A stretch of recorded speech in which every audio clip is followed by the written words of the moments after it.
Hello everyone, welcome to my new videos. আপনাদের সাথে আছে আপনাদের সবার পছন্দের হৃদয় রবি।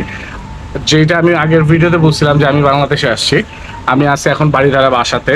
তো আমি আজকে যাব যশোরে। তো বাইরে প্রচণ্ড বৃষ্টি, এখন আমি বারান্দায় বসে আছি। আমি বের হব কেবল ব্রেকফাস্ট করলাম। তো হ্যাঁ, আমরা খুব শীঘ্রই বের হব এবং রওনা দিব যশোরের উদ্দেশ্যে, এবং পুরো জার্নিটা আপনাদের সাথে শেয়ার করব, চেষ্টা করবো সব কিছু দেখানো ঠিক মতো।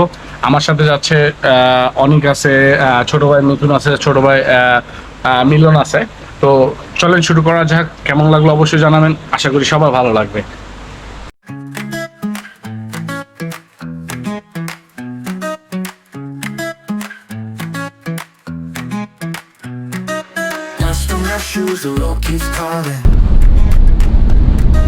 হ্যাঁ, আমরা কেবল বেরোচ্ছি ঢাকা থেকে।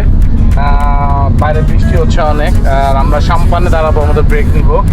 আর আশা করতেছি 3 থেকে 3.5 ঘন্টার মধ্যে যশোরে পৌঁছে যাব। তো পুরো রাস্তায় আপনাদের সাথে দেখা হবে ইনশাআল্লাহ। যাত্রার পথে একটা জায়গায় দাঁড়ালাম, এটা হচ্ছে নড়াইলে। এটা হচ্ছে কার্তিক কুণ্ডু মিষ্টির দোকান। এটা নড়াইলের আপনার হচ্ছে রূপনগর বাজারে। এইটা অনেক বেশি ফেমাস, কারণ এখানকার বিশেষ করে যে প্যারা সন্দেশ এটা সারা বাংলাদেশে, এটা আপনারা দেখে নিতে পারবেন।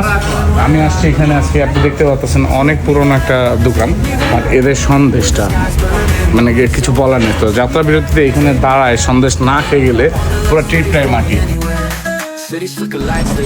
আপনাদের এইটা দেখাচ্ছি, এই নদীটা হচ্ছে মধুমতি নদী নড়াইলের। এইটা কিন্তু অনেক একটা পপুলার নদী এবং এর ইতিহাস অনেক পুরনো। এই মধুমতি নদীর মাছের স্বাদও কিন্তু অনেক বেশি। আপনাদের এই আমরা এখন নৌকায় উঠবো, আমি জানি না কিসের নৌকা, পড়ে যাবো তো। এটা পিছলা না, ঘুরবা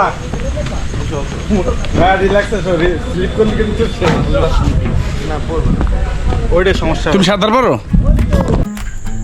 যান্ত্রিক ঢাকার কোলাহল পেরিয়ে যশোরের উদ্দেশ্যে রওনা দেওয়ার পরে যাত্রা বিরতি হিসাবে নড়াইলের মিষ্টি দিয়ে পেট ভোজনটা সেরে ইতিমধ্যে আমরা পৌঁছে গেছি আমাদের গন্তব্য স্থান যশোরে।